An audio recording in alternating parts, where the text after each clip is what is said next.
Anthony Scaramucci's Uncensored Rant, foul words and threats to have Priebus fired. Washington, when Anthony Scaramucci, the new White House communications director, went on television on Thursday morning to compare himself and his adversary, Reince Priebus, the chief of staff, to Cain and Abel, it seemed to encapsulate the fratricidal nature of an administration riven by biblical rivalries.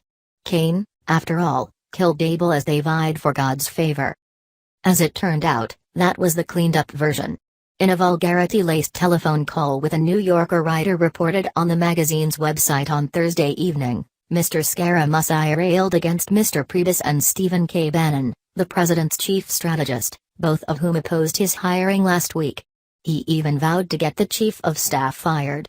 Reince Priebus, if you want to leak something, he'll be asked to resign very shortly, Mr. Scaramucci said. Whether Mr. Scaramucci will turn out to be Cain or Abel, it was clear that his appointment has added another layer of drama and dissent to a White House suffused in it, and revived the perpetual questions about Mr. Priebus's fate. Sean Spicer, the White House press secretary and an ally of Mr. Priebus, resigned in protest when Mr. Scaramucci was hired last week because, he predicted, it would only add more chaos to the team. On that, at least, he seems to have been proved right. But President Trump not only tolerates feuds within his team, he fuels them, playing one courtier off another and leaving them all unsteady.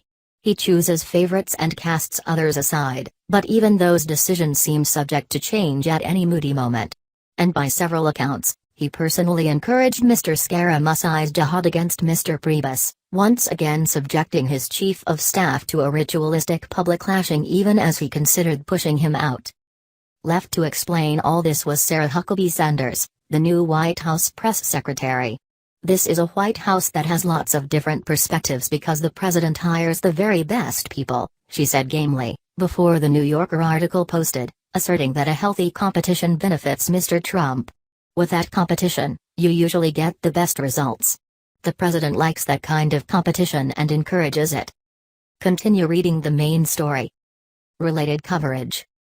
Allies warn Trump of conservative revolt unless he backs off Sessions July 26, 2017. White House memo. Anthony Scaramucci, new communications chief, woos Trump on TV July 23, 2017.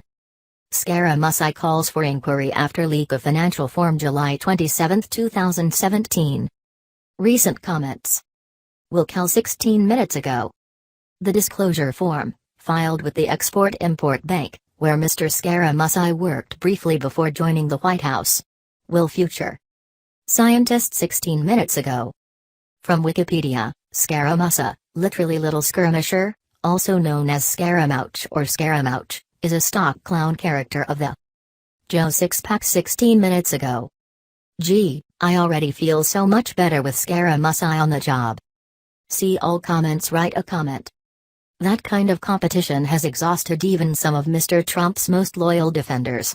But Mr. Trump has openly told people that he has lost faith in Mr. Priebus. He has said he wants a general as chief of staff, and has focused on John F. Kelly, the retired four-star Marine now serving as Homeland Security Secretary.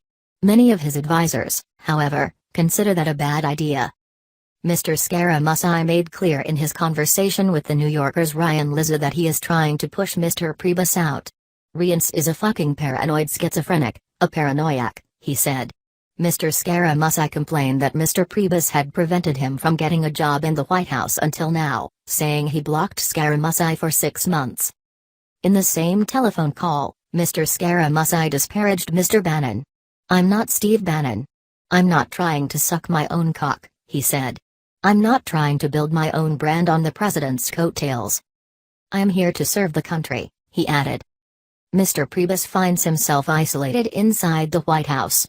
He has lost the support of Mr. Trump's family, and other senior aides have long bristled at his demeanor or suspected he was trying to undermine them. Allies like Mr. Spicer are gone or leaving. And some complain that Mr. Priebus used the White House communications office as his own personal fiefdom. Lately Mr. Trump has resumed subjecting him to frequent indignities in front of White House staff. According to one aide, the president, who had ceased for a time, has regularly mentioned how Mr. Priebus suggested that Mr. Trump consider dropping out of the presidential race last October after a tape of him boasting about grabbing women by the genitals emerged. Do you remember when Rians did that? The president has asked associates. The issue has always been a sore spot between the two men. Mr. Priebus endured the hazing in silence, as he generally has, and the White House did nothing to defend him against Mr. Scaramucci's tirade. Mr. Scaramucci released a statement after the New Yorker piece was published that fell well short of an apology. "I sometimes use colorful language," he said on Twitter. "I will refrain in this arena but not give up the passionate fight for at real Donald Trump's agenda." Ms. Sanders said mildly that Mr. Scaramucci was simply expressing strong feelings, and that his statement made clear that he's a passionate guy and sometimes he lets that passion get the better of him. She added, "I don't think he'll do it again." Mr. Priebus's plight was good news for another member of the Trump team. For the first time in a week, it was not Attorney General Jeff Sessions' turn to be the presidential punching bag. During a visit to El Salvador, Mr. Sessions acknowledged to the Associated Press that it hasn't been my best week in his relationship with the president.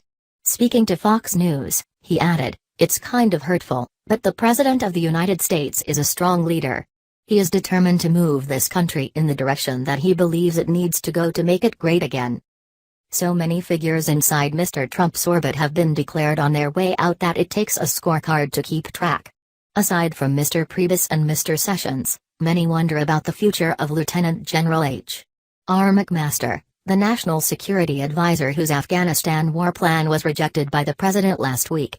Secretary of State Rex W. Tillerson disappeared for a few days off, stoking speculation that he may leave. Brexit, it was dubbed on Twitter, and the president, who has already fired one FBI director, this week called for the acting head of the bureau to be dismissed too. The clash between Mr. Scaramucci and Mr. Priebus offers a case study in how the Trump White House operates, a conflict divorced from facts, untethered from the basics of how government works, enabled by the lack of any organizational structure and driven by ambition, fear, animosity and envy.